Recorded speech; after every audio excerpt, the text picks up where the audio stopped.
And I would like to show you the website that Madhav and Eileen have created, the organization, The Plastic Shift. So let's have a quick look here. So this is your website. Looks very professional, very slick. You've got a manifesto, you've got lots of ideas for solutions, and it's all focused on the plastics issue. What caught my attention when I was flicking through this, not only do you have some great articles, which are very well written, your bios are really interesting. Eileen, 17, excited by brain-computer interfaces, virtual reality, and machine learning, developing AI algorithm for self-driving cars with Professor Kundur at University of Toronto. So very, very catching. Eileen, could you tell us a little bit about yourself and your interests? What's it like to be developing AI algorithms for self-driving cars? That sounds epic. Yeah, so I'm actually really interested in various technologies. Aside from plastic pollution, I've been dabbling in programming, and I've self-taught myself how to code machine learning algorithms and virtual reality games. And before I got involved in the plastic space, I've actually spent a lot of time seeing if we could apply technologies to solve really big problems in the world. And I think it's been really fun throughout this process to just have the experience of coding, and then I was able to shift into the plastic space, and that was a huge change for me, but it's been super exciting. I'm doing what I love to do, which is applying some sort of solution to a problem in the world and hopefully helping people along the process. And so that's a little bit about me. With regards to the U of T internship, that's been really fun. Right now we're working on how do we make sure autonomous vehicles don't crash into each other if someone's interfering with the communication between vehicles. That's just been exciting. I've been doing that ongoing with the plastic shift. That's amazing. So that you're really working hands-on with some serious game-changing issues that are going to affect all of our futures. So that's really cool. And Madhav, your little bio, you're 17 as well. You're training to be a developer and entrepreneur and consultant. You got 3 hats on there. And hoping to solve climate change, also goes to schools sometimes. I like that goes to schools sometimes reference. You're obviously a very busy guy. Can you tell us a bit about yourself, Madhav? Yeah, I think I'm impressed with Eileen's bio myself, so I don't know if I have as much to offer, but myself, I've been really interested in solving major problems in the world, and recently I've been researching a lot into the energy space with climate change, and that kind of transitioned into this work with plastic pollution. Because for me, it was always okay, we're kind of not going in a great direction for our planet. So recently I've been working to figure out how do we get more people access to energy in especially Africa. There's hundreds of millions who still need that. And also I've been working on the side with a bunch of companies, consulting to help, start pilot programs to help them scale up. One recent project was working in Kenya with a startup trying to get education beyond the Kenyan borders and increase the quality of education there. Overall, I'm really excited to be working on these problems and actually think about, how do we take the research and translate that into a real tangible impact with businesses. That's great. That sounds like you have an awful lot to offer, Madhav. Don't sell yourself short. No, I think it's really fun. It's been a lot of learning this year for both me and Eileen, so we're really excited to be here. It's great to have you. It's really great to have you both here, and I think it's really impressive what you have achieved and the plastic shift and all the content that you have been able to create in a relatively short period of time. So I would like to talk a little bit about how did it all start, and if there was something like a light bulb moment where you suddenly realized that there is a huge issue of plastics and it's something that you're really passionate about and you wanted to do something. Yeah. We have a quick summary of her story. And I'm just gonna share my screen here so that we can quickly show you some of the insane journeys there. It's been a really exciting process to start the plastic shift. Initially when we started, we were just Eileen and I. We'd never met before.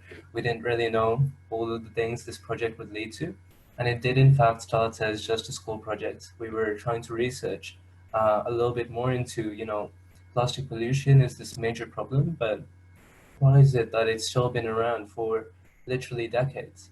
And initially at the start, we didn't know exactly what we were doing. It's exactly like Harry mentioned earlier about you don't always have to have all the right skills figured out. It's just about starting the journey. But initially, it was actually a rough start to the journey. Yeah, so when we began researching, this all started out as like a school project for us. And we were given this task of trying to solve like one aspect of plastic pollution. And that's a really vague task that we were given. And so when we began researching, we genuinely didn't know where to start. When you look at the plastic pollution problem, there's just so many different subsections that you can cover when it comes to how do we reduce the amount of plastic being produced and how do we deal with plastic waste. And for us, that was just, as we started going from subsection to subsection and looking at the different solutions, what we realized was that a lot of these so-called promising solutions were actually not that effective. And we got really frustrated at a point where we were looking at these solutions and we're like, oh, they might not actually be effective in solving plastic pollution, which was our initial task. And so at the beginning of our experience, I would say our research was just a huge mess and we had no idea what we wanted to do even after a few weeks had passed. Yeah, but gradually, as we started to keep on pushing through the challenges, we started to see these key themes emerging. You can only stay confused for so long. And we started to hear the same categories of issues all over the place, whether it be with issues with recycling or issues with developing alternative plastic materials. And what we started to realize was all over the place, we had a bunch of organizations working on the problem, but they weren't always focusing on the root cause of the issue. And, it's great to see that lots of organizations have mobilized thousands of people to run initiatives like beach cleanups. But for us, it seemed obvious that, even if you take trash out of the ocean, it doesn't stop it from getting there in the first place. So that's when we started to realize, we really do have something interesting to share with others here. And this high school project, well, maybe it could lead to something that actually led to a tangible impact. Yeah, and so after we made this sort of revelation, we thought it would be really cool to share our findings with everyone. And our goal was to ultimately create this sort of tangible impact when it came to the plastic pollution problem. And so we started creating a lot of different resources, like articles, to share with other people with the hopes of inspiring companies to recognize what might be some of the effective and ineffective solutions to the problem that we've identified so far. So our articles touched upon how we've invalidated various solutions and how we've identified solutions that might be really promising for us in our future. And since then, we put it on our own website that we made. And this was sort of the birth of the plastic shift for us. And later on, many more different resources would come, but the whole journey started off with a few articles on our website. Yeah, and to touch on the key moment you described, Ilma, about, how did you get the big spark? The big spark was when we realized, we have this content and we actually want to get it out to people. So what we did was we started reaching out to researchers or entrepreneurs who'd been working on this issue for decades. And, we were really nervous because we were just high school kids who'd been researching this for a few months. Like, who were we to reach out to these people? But two things really surprised us. The first thing was 95% of the time, we were just waiting to hear back. But the 5% of the time where we did hear back, people were so enthusiastic to see what we'd been up to. They, were so supportive of how youth were getting involved in the space. And that's when we realized, with the support of these people, we actually had the opportunity to make impact a lot more than we thought possible. Yeah, and so what we decided to do was, because we had been getting such a great amount of feedback and support from the people we reach out to, we decided to create our own podcast. And this podcast was a way for us to share information from the unique perspective of experts who've been in this industry for many, many years now. And for us, this was our first time creating a resource like a podcast. So it was definitely a learning curve when it came to how do we host a podcast? How do we edit a podcast? I know Madhav had to spend 5 hours editing one podcast before because I filmed it with too much background noise. And it was stuff like that, which was really difficult for us to tackle at first, but it was super exciting for us to have this sort of resource that we could offer. And once again, this supported our initial goal of trying to create some sort of tangible impact with the things that we were doing. Yeah, and then now that we had all of these resources, these articles, podcasts, or research, we started to realize, we really do have a lot to offer to the other organizations working in the space. And with the support of all the people we've been reaching out to, we decided to create a large manifesto which outlined all of the key issues of the plastic pollution problem and what we thought really needed to be tackled in order for us to actually progress in getting from where we're at right now to addressing this issue in the long term. And the key idea at the core of all of this was, it was great to produce content and, it's been great to have the opportunity to learn all these skills with writing articles or recording podcasts. But we were always thinking about, how do we go back to the key idea of making a tangible impact? Yeah, and so now we've actually gotten to the point where we're setting up real partnerships with companies. We're currently working with a Canadian organization called the Plastic Bank, where we're helping them create content to share with the general public and also various schools. And looking back, I think it's super cool that we started off as high school students working on some school project to creating this initiative that's actually helping companies that are active in the plastic pollution space. And I think this really drove home the point for me that as long as you're passionate about doing something and as long as you have the drive to do it, it doesn't really matter what age you are at that point. So if any of you have an initiative or any sort of idea that you want to pursue, whether that's related to the circular economy or if that's something that you're interested on your own, I think you should do it no matter what, and don't let age be a limiting factor for that. When it comes to the plastic shift, we definitely have a lot more that we want to get done within this next few months and also over the next year. And we're really excited for what's to come. I know this has been just like the gist of our journey so far. And I know Harry probably and Ilma have some more questions related to that, but that's sort of been what we've been up to with the plastic shift.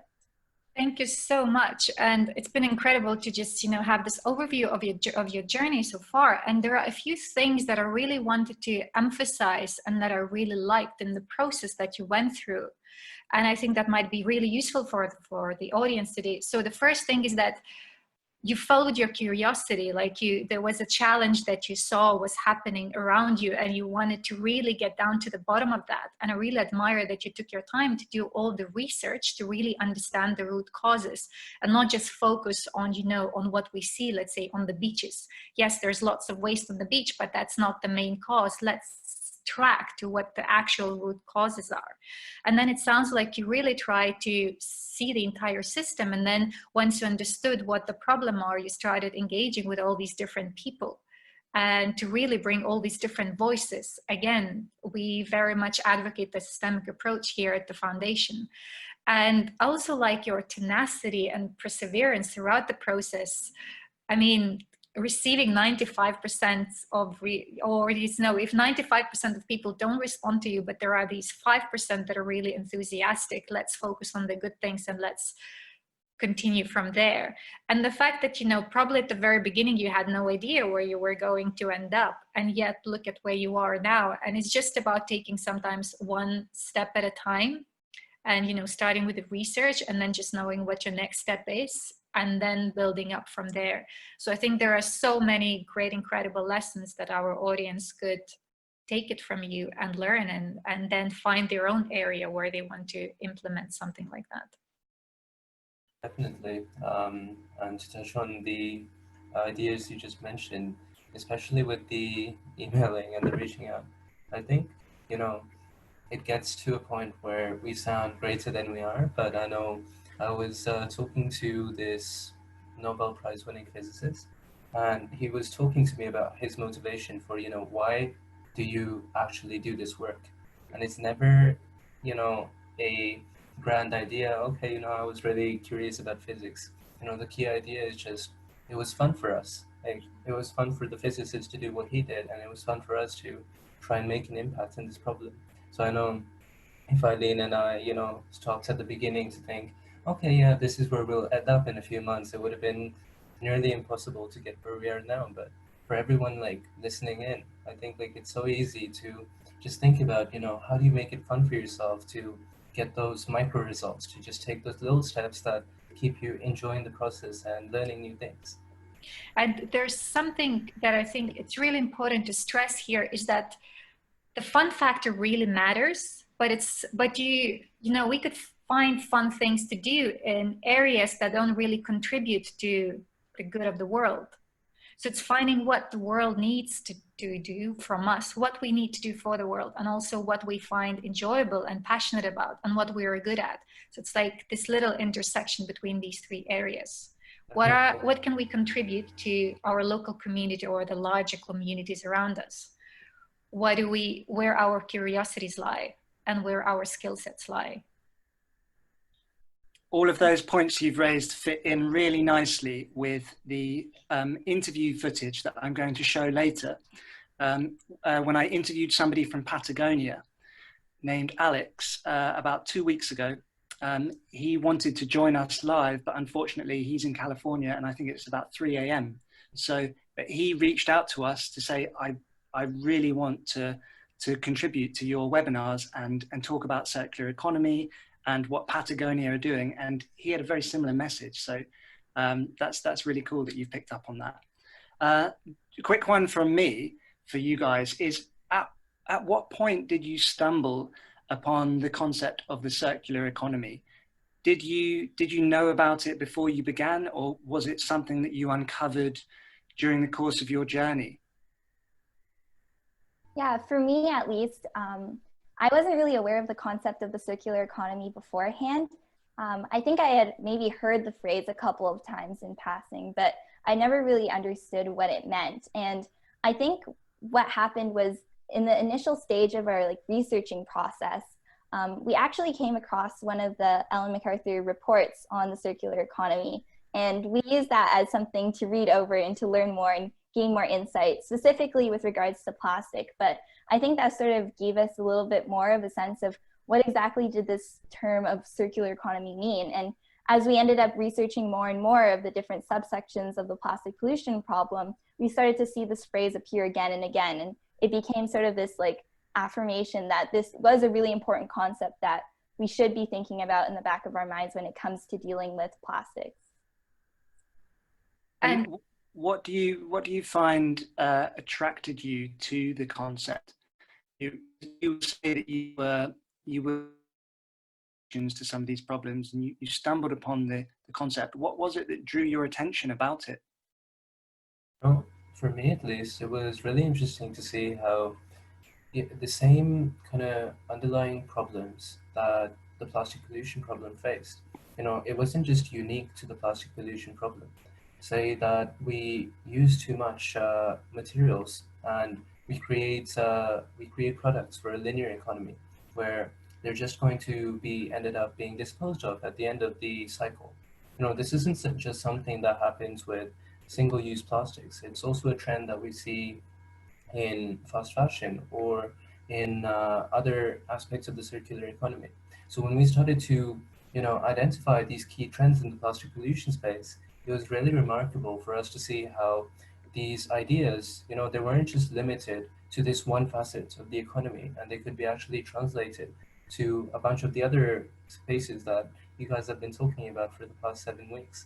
And I know, looking at the Ellen MacArthur Foundation's work on this, and we had a chance to look over the past projects that you guys have been making, it's been really amazing to see how, the research we've been doing, it could apply to a lot more than we actually think. So given the audience that is listening to us today, and that many of them might be already brimming with ideas of what they could go out and do, and reflecting on your own journey, so are there any things that you learned about the process and that perhaps you would do differently, or what kind of advice would you give? Yeah, so I think there's like three different like key learning points that we had throughout this process. The first one Madhav already touched a little bit upon, and I think it's really important to have that sort of key motivator that keeps you going even when things might get a little difficult and you might come across any roadblocks. I know for us at the very beginning of this process, when we were doing research, it was a little bit frustrating because we had all of these different solutions that weren't really working out and we didn't know what to do with it. But I think because we were trying to make everything as fun as possible for ourselves and we ultimately did what we enjoyed, we were okay with facing these roadblocks and we were okay with working through them. And I think especially because Madhav and I didn't really know each other at the beginning of this process, we tried to prioritize like how do we become like optimize things so that we know how each other work, we know how we can best assign things, how do we optimize our team dynamic. And I think we've become really great friends throughout the process, but it's also been a way for us to just stay motivated. Second thing is like also that sort of like figured out mindset. When we have these roadblocks, how do we tackle the problems? How do we make sure that we don't actually get caught up in like, oh, I don't know this particular skill, that means I can't do it. For us, a huge part of the journey has been if we stumble across a skill that we haven't learned before, like podcast editing, like I mentioned before, how do we learn that ourselves and teach it to ourselves and make sure that we know how to do it and not build this reliance on other people to teach us? And I think that's been really cool throughout this process. We learned how to write really great cold emails. We learned about like optimizing our website design. We learned about how to design all these different types of content. And I think that sort of led us to build the Plastic Shift as it is.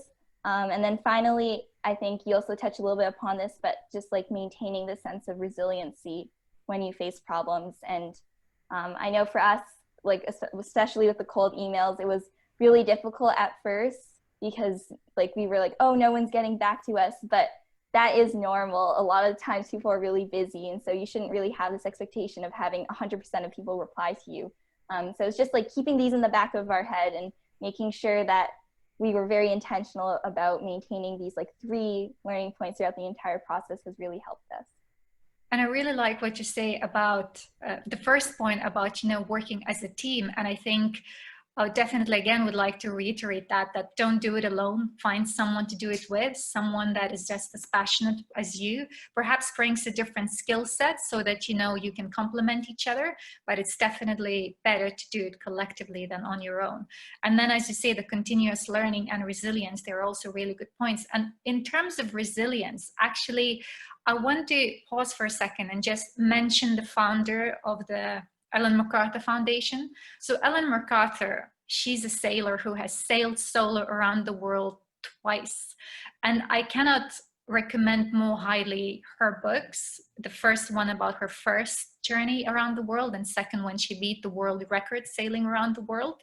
She's like epitome of what it means to be resilient when you're on your own in a tiny ship thousands of miles from the next human being, and it would take days for someone to get to you and then get you back in case something happened to you.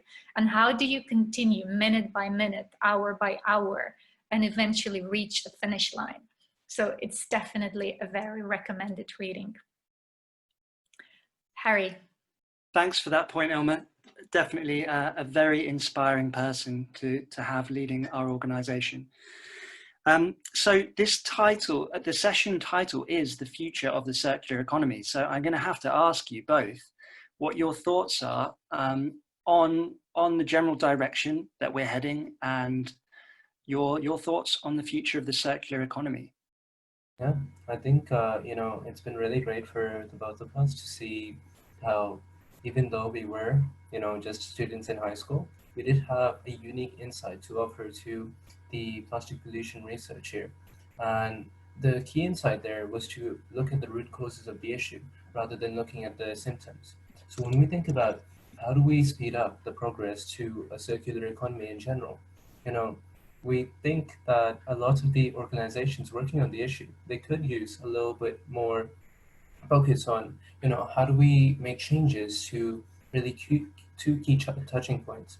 When we're using materials, how do we stop the use of materials that are, you know, single use, that are not going to be reused again and again as much as possible? And then at the end of life of a material, how do we make sure that we optimize the process such that it can be reused as much as possible? So taking out the unnecessary materials and then making the most of the materials that do get to be used. I think those are the two key touching points we found in our research on plastics, but using that mentality of finding the root causes of the problem, I think that applies to a lot of different facets of the circular economy. And I must add, of course, that as we frame circular economy, designing out waste and pollution and keeping products and materials in use are essential, but also we need to make sure that everything what we do is regenerative and actually adds to the natural systems and improves their quality rather than just keeping the status quo, which is usually quite often already negative. And maybe just to elaborate on this point a little bit, and given where we are with the world situation right now, that seeing many countries coming out of COVID-19 pandemic and also having this huge issue of climate change as the backdrop. And so what actually happened just this weekend, so we had a statement published in Financial Times coming out from the foundation with more than 50 global leaders from various business, public institutions saying that now is the time more than ever not to step back, but to step up with our circular economy efforts.